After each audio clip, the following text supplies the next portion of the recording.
Hare Krishna, muy buenos días. Namo Vishnupadaya Krishna Preshaya Bhutale Srimate Bhaktivedanta Swaminiti Namine Namaste Saraswate Deve Gauravani Prasharine Naribhisesa Sumnyavadi Pashatya Deshatarine Shaya Sri Krishna Chaitanya Prabhu Nityananda Sri Advaita Gadavtara Srivasadi Gaura Bhaktavrinda Hare Krishna, Krishna Krishna, Hare Hare, Hare Rama, Rama Rama, Hare Hare. Hare Krishna reiterados, vamos a continuar con las lecturas y propuestas de reflexiones sobre el siempre maravilloso Srimad Bhagavatam. La última lectura o el último texto compartido fue el siguiente. El proceso de la meditación debe comenzar desde los pies del loto del Señor e ir progresando hacia su rostro sonriente. La meditación debe concentrarse en los pies del loto, luego en las pantorrillas, luego en los muslos y así ir subiendo cada vez más. Cuanto más la mente queda fija en las diferentes partes de los miembros del Señor uno tras otro, más se purifica la inteligencia. En ese momento hablábamos del sistema de meditación en una de las formas del Señor como una metodología implementada de modo científico, progresivo, desde un enfoque pedagógico, didáctico que facilita al practicante todo un avance natural en el cual se requería de una cada vez mayor atención. Eso es importante porque en la medida que la atención va siendo va siendo exigida hacia un mismo elemento, en esa medida se va obligatoriamente saliendo de los pocos elementos que la van manteniendo retenida, o sea, va quedando poquito a poco absorta en ese mismo punto, y en este caso el punto es la presencia, en este caso la forma del Señor en una forma específica, autorizada pero específica, que no tiene que ser igual para todo el mundo, siempre está en dependencia de la cultura, etcétera, etcétera. Pero siempre tiene que pertenecer al Señor y tiene que ser autorizada, o sea, tiene que haber sido revelada, tiene que haber sido develada también por personalidades autorizadas o por el propio Señor. De lo contrario se cae en la especulación mental, la fantasía de inventarnos nuestras propias formas, etcétera, etcétera, lo cual no conduce a ningún sitio espiritualmente o a ningún sitio, ningún plano espiritual desde el punto de vista del significado de lo que significa espiritual o trascendente. Entonces continuamos hacia el texto número 14 de este capítulo 2 del segundo canto del Srimad Bhagavatam, donde dices: a menos que en el muy materialista se desarrolle un sentido de prestar un servicio amoroso al Señor Supremo, quien es el vidente tanto del mundo trascendental como del material, aquel materialista deberá entonces recordar la forma universal del Señor o meditar en ella al terminar sus deberes prescritos. Hay una cuestión importante en el texto anterior que había pasado y ahora me saltó de nuevo a la mente, y es la cuestión del final,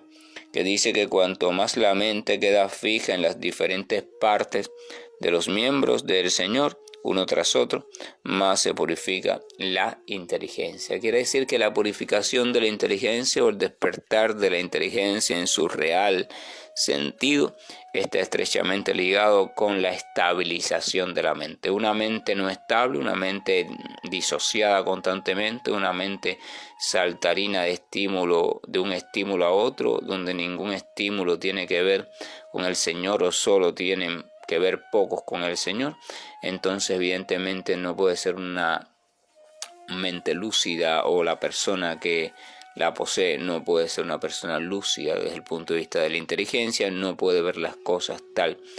y como son. Así que la purificación de la mente o el despertar progresivo a la mente lúcida, a la inteligencia lúcida, requiere de una mente que se va estabilizando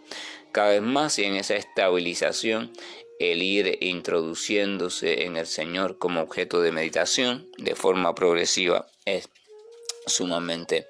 importante. Cuando la mente se reúne por completo mediante la meditación en algo que representa fidedignamente al Señor, entonces todo lo demás queda liberado, incluyendo la inteligencia, y uno es capaz de comprender. No es una comprensión por esfuerzo, no es una comprensión por deducción, no es una comprensión ni siquiera por inducción, ni por ningún otro tipo de método de comprensión y de pensamiento al cual estamos acostumbrados, sino que es una comprensión por revelación. O sea, uno simplemente va accediendo a flashazos de verdadero conocimientos que no están, por decirlo así, ahí en algún rincón del cerebro, sino es que simplemente están situados en un plano de conciencia que no es en el que estamos habitualmente situados en este mundo.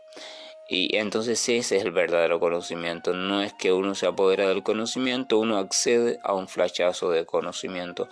y no accede por propia voluntad, sino que accede porque se ha tranquilizado la mente y la inteligencia ha comenzado a dominar. Ese es el punto clave. O sea, la inteligencia está colocada en un nivel o en un plano, por decirlo así, superior al de la mente, pero la mente en nuestra vida alocada está dirigiendo la inteligencia. O sea, la mente ha construido su propia inteligencia. Pero esa inteligencia es un reflejo, está toda retorcida. Cuando la mente se establece adecuadamente en el lugar que tiene que hacerlo, cuando la mente se estabiliza, entonces la inteligencia real vuelve a colocarse como la directora del asunto. La criatura o la conciencia de la criatura sale del plano meramente mental y se coloca, va accediendo progresivamente al plano de la inteligencia pura, va situándose o sea el plano del verdadero conocimiento, la sabiduría. El plano mental no es el plano del conocimiento, es el plano de la información que nosotros mismos construimos, que mezclamos, que revoleteamos, pero no puede otorgar conocimiento real sobre la sustancia de las cosas. Ese conocimiento real, ese comprender cómo funciona todo en lo más profundo, pertenece al plano de la inteligencia o el conocimiento. Pero no se puede acceder a ese plano mientras que la mente esté atada a no sé cuántas cuestiones que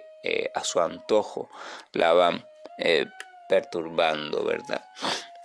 Entonces ahora sí puedo continuar con el nuevo texto. Ahora, ¿qué pasa cuando uno no va entrenando, no va dirigiendo su vida en clave de servicio amoroso, de servicio devocional? Cuando uno no va asociándose de una manera u otra o relacionándose con la cuestión del Señor Supremo desde su presencia concebida espiritualmente. Pero aún así quiere la persona de una forma u otra estabilizar su mente en el momento de la muerte. Dice el texto que al final del texto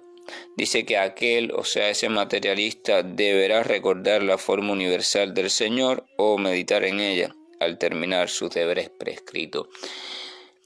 Los deberes prescritos, conocidos como el Dharma, los cuales son diferentes para cada etapa de la vida o cada forma de vida, entiéndase por etapa de vida, los modos o las maneras de vivir que a grandes rasgos la sabiduría védica las clasifica como 4, o sea, 4 estados de vida y 4 deberes o 4 funciones de vida. Los 4 estados de vida son aquellos que se encuentran en la etapa de estudiante, donde están un poco armándose del conocimiento necesario para después llevar una vida adecuada y una vida que también nos va guiando por la cuestión material, pero al mismo tiempo nos va ayudando a acercarnos a la cuestión espiritual. Esa etapa de preparación necesaria y de estudiante donde se va adquiriendo vínculo con ambas cosas al mismo tiempo, conocimiento material necesario y conocimiento con respecto a la trascendencia o al cultivo de mi recordada, olvidada relación con Dios. Después viene una etapa que es selectiva, que es la etapa de casado o de formar familia, donde también entonces comienza a implementarse el conocimiento que supuestamente se obtuvo como estudiante. Pues la familia es una empresa material, pero dentro de esa empresa material hay que también crear las condiciones o vivirla o desarrollarla de tal modo que nos permita o contribuya a el creciente cultivo de la meta espiritual. Después viene la etapa de retirado. En caso de la familia, ya esa persona llega a una edad determinada o siente menos atracción ya por los gozos que la vida de familia le tributa y simplemente quiere irse centrando cada vez más en las cuestiones interiores, y entonces comienza a irse apartando dentro de la propia familia, pero se va haciendo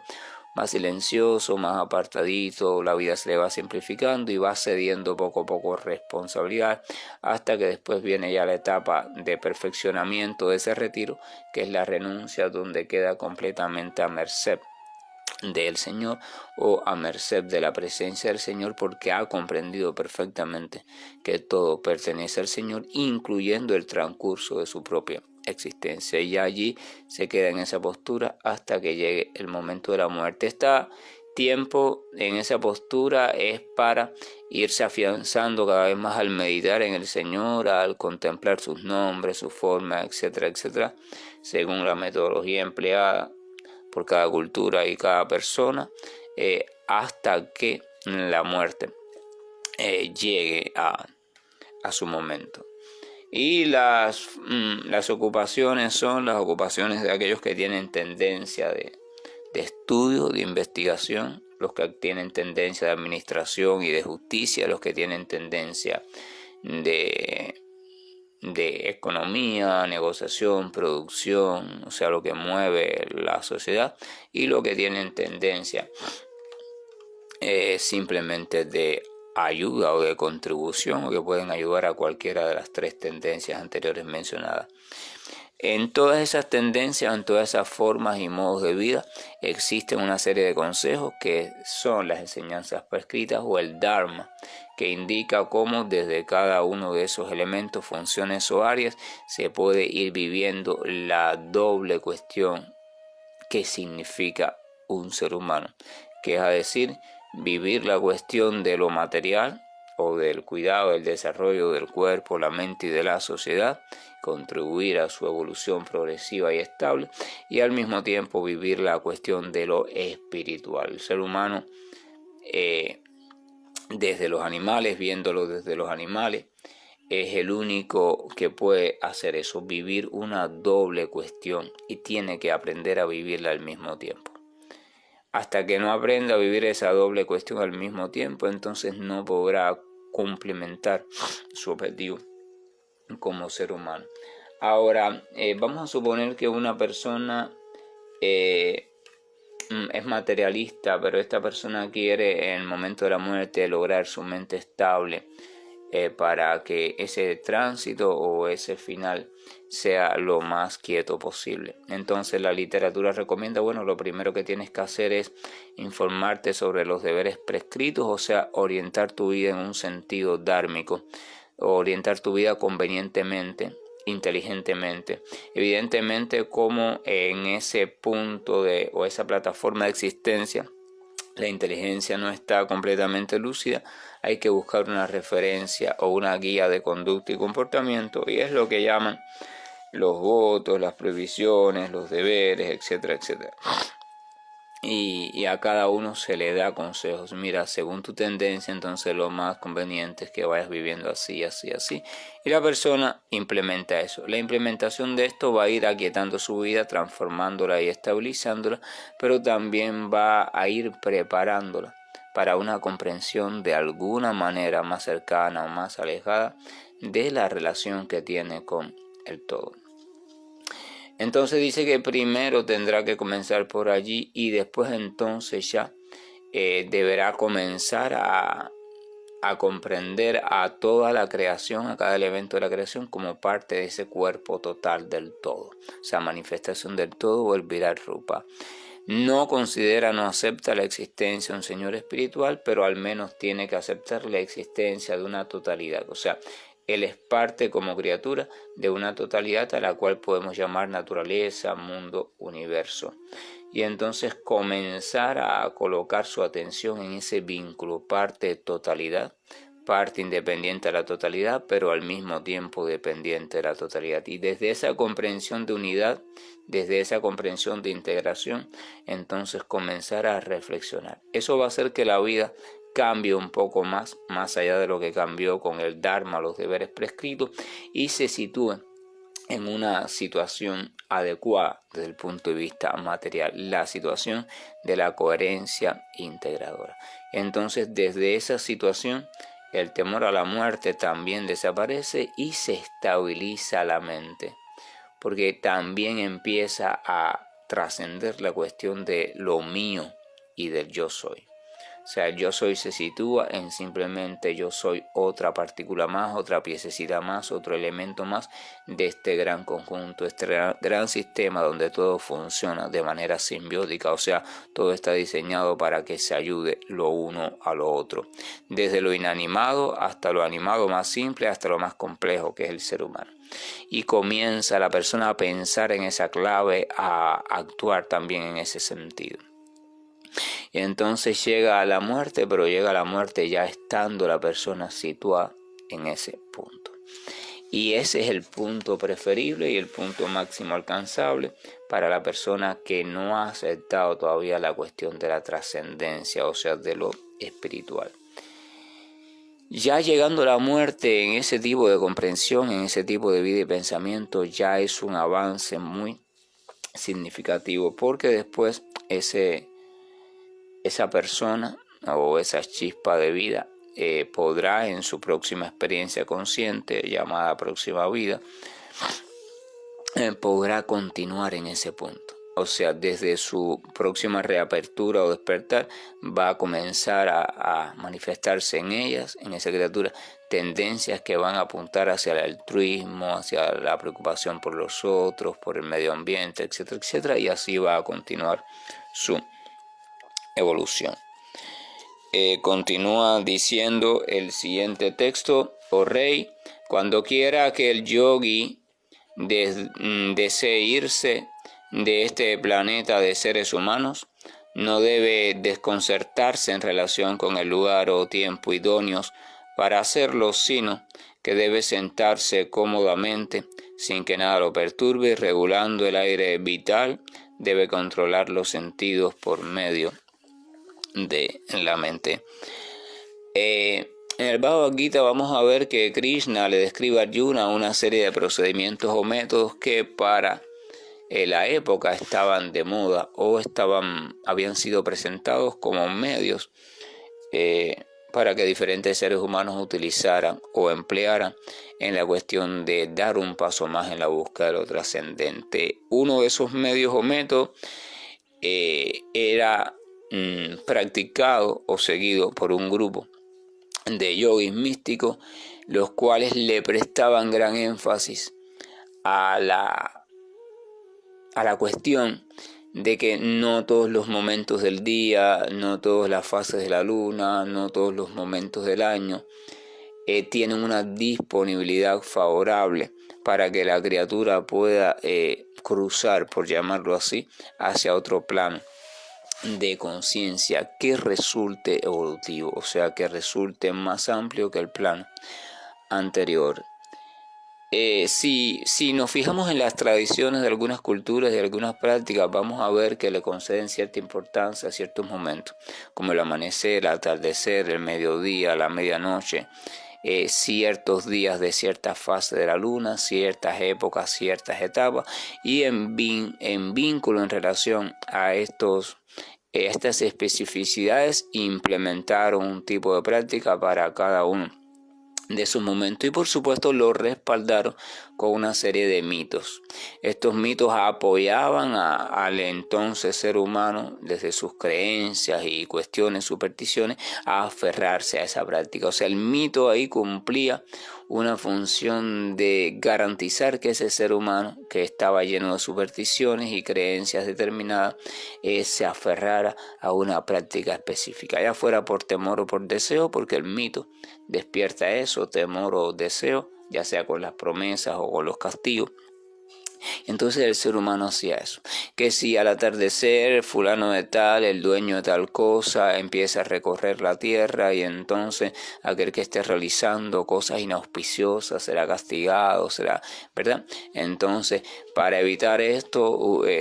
la persona, el ser humano debe hacer esto, cantar tal canto, tal mantra, y entonces la persona, evidentemente respaldada por su cosmovisión sustentada en el mito, en la creencia, en la superstición, se espantaba. Wow, el personaje tal, que por demás era un personaje que ya estaba incluido en su cultura, el personaje tal, en el atardecer, cuando el sol se está poniendo, empieza a deambular por la tierra junto con sus seguidores, y entonces está mirando, y aquel que esté implicado en cuestiones o conductas que no coincidan con el Dharma, o sea, con lo favorable, con lo bondadoso, etcétera, etcétera, entonces va a ser castigado.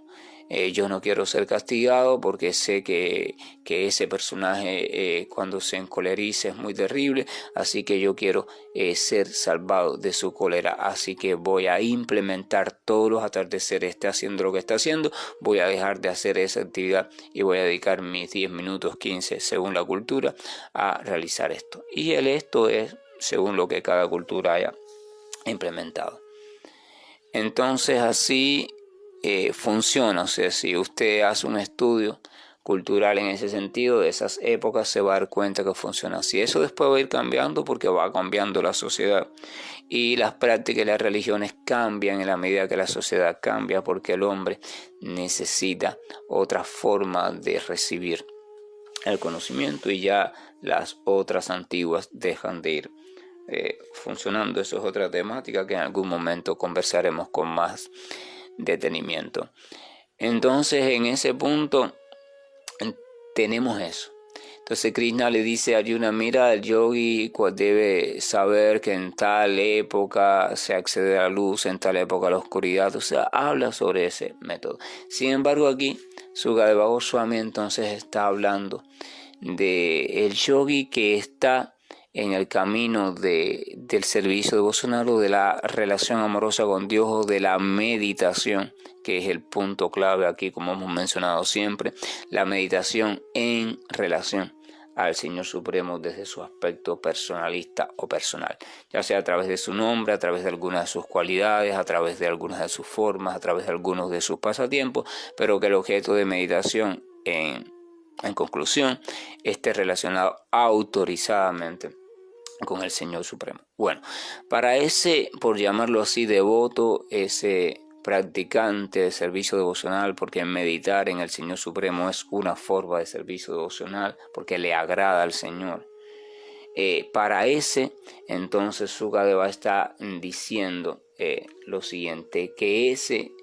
no tiene que estarse preocupando que si tal día es bueno o no es bueno, o sea, no tiene por qué mantenerse en el otro método que algunos practican. O sea, no tiene que estar mirando el espacio, el lugar, el tiempo en cual se va a morir, no se va a morir, porque el simple hecho de ejercitarse en el estar siempre conscientemente meditando en el Señor o contemplando las glorias del Señor hace que todo momento sea auspicioso para la muerte, porque el Señor garantiza en las Escrituras de todas las culturas, así como también, o al menos de las respetables, así como también en Bhagavad Gita lo dice Krishna, que aquel que muere pensando con la mente fija en Él, con la mente fija en el Supremo, en cualquiera de los aspectos que le representan de forma autorizada, entonces con toda garantía va hacia su morada.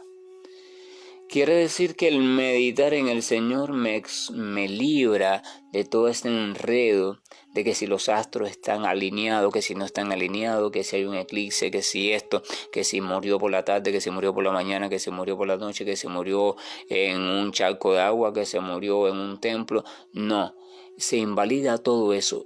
deja de tener sentido. Ahora, eso sí, tiene que haber una verdadera colocación, un verdadero afianciamiento a los pies del Señor.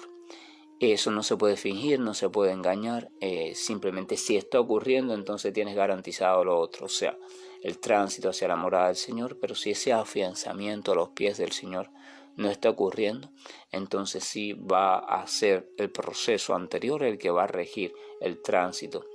de una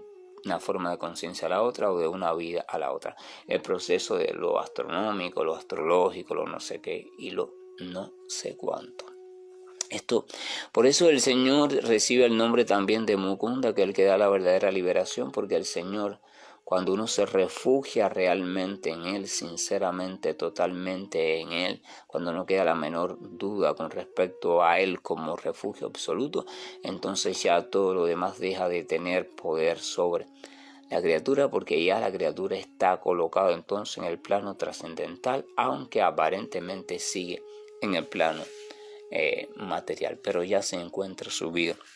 espiritualizada por completo. Entonces dice que no tiene que estarse preocupando por esas cuestiones de lugar, tiempo idóneo para la muerte, sino que simplemente debe sentarse. Claro, aquí describe también el otro método de la época, que es el método de la meditación en la forma del Señor. O sea, debe sentarse cómodamente sin que nada lo perturbe, o sea, irse hacia un lugar apartado,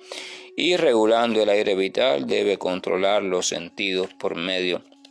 de la mente. Después debe fundir, o sea, debe juntar la mente en la entidad viviente, o sea, en el ser, mediante la inteligencia pura, y luego fundir la entidad viviente en la presencia del Señor, o sea, en el alma supremo, o sea, en el ser supremo. Y al hacer eso, la entidad viviente plenamente satisfecha se sitúa en la etapa suprema de la satisfacción, para así dejar de hacer todas las demás actividades, ¿vale? Describe a grosso modo el proceso de yoga místico de constante recogimiento. Los sentidos durante ese proceso se van recogiendo hacia la mente, porque son expansiones de la mente.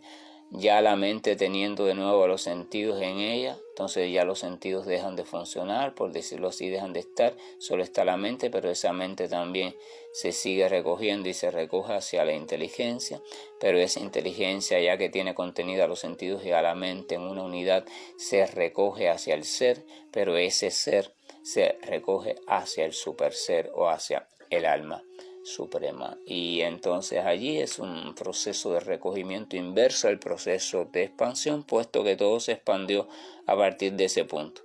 Alma suprema, verdad, ser, inteligencia, mente, sentido, por y para. Entonces el proceso es a la inversa. Y una vez está el ser localizado o el alma en perfecta relación, ya sin intermediarios, con el alma suprema, entonces ese estado es el estado de supuesta dicha o suprema satisfacción. Y entonces ya todas las demás actividades, conocidas como actividades materiales, actividades realizadas desde la mente, los sentidos, dejan de hacerse, porque se encuentra la conciencia situada en el plano del ser propiamente dicho y por demás consciente de ese ser. Vamos a recordar, le está explicando Sukadeva Goswami un método y el método más utilizado en aquel momento, el cual implicaba ciertas condiciones de espacio, lugar, verdad, tranquilo, que nadie te moleste, y el cual implicaba tiempo, dedicación a eso, cosa que la mayoría de las personas en estos tiempos no pueden hacer, porque vivimos en una sociedad muy dinámica, así que este método pasa a ser casi inefectivo. No es que el método no funciona, sí funciona si lo haces tal y como va, pero como no lo podemos hacer tal y como va, entonces no funciona. El método no ha dejado de ser efectivo, pero no podemos aplicarlo, o sea, no es aplicable en la mayoría de los casos, y la salvación está diseñada no para unos pocos, sino para la mayoría. Así que un método que ya no es efectivo en cuanto a su posibilidad de aplicar, entonces no es funcional. Lo vamos a dejar aquí para no alargar más la grabación, y entonces después continuaremos hablando sobre la conclusión de ese método que le está describiendo a Parisi, al rey Parisi, y seguiremos con las lecturas siempre fascinantes, o al menos llenas de tesoros espirituales que constituyen estos textos de la Srimad Bhagavatam. Que la gracia y el amor de nuestro Señor nos acompañe y nos vaya reorganizando y nos vaya volviendo lúcidos, recordando que estamos simplemente vagando por diferentes métodos, que ninguno de ellos es el método absoluto, sino que se está haciendo una mención de métodos que para determinada época eran los idóneos, los más prácticos, pero estamos escuchando el Srimad Bhagavatam 5000 años después. Sin embargo, tenemos que encontrar, y lo he repetido varias veces y lo seguiré repitiendo, el núcleo del método. El núcleo del método es el objeto supremo de adoración y meditación, es el Señor Supremo, y solo cuando nos entrenemos en ese sentido de meditar en Él a través de uno de sus aspectos que sean autorizados, o sea, que sean realmente espirituales, que se ha comprobado que es así, entonces es el único camino, la única ruta que nos puede conducir con certeza hacia lo trascendental. Hare Krishna, buen día, y estoy finalizando la grabación. Krishna Krishna Krishna Shri Krishna Govind Hare Murari Janat Narayan Vasudeva Shri Krishna Govind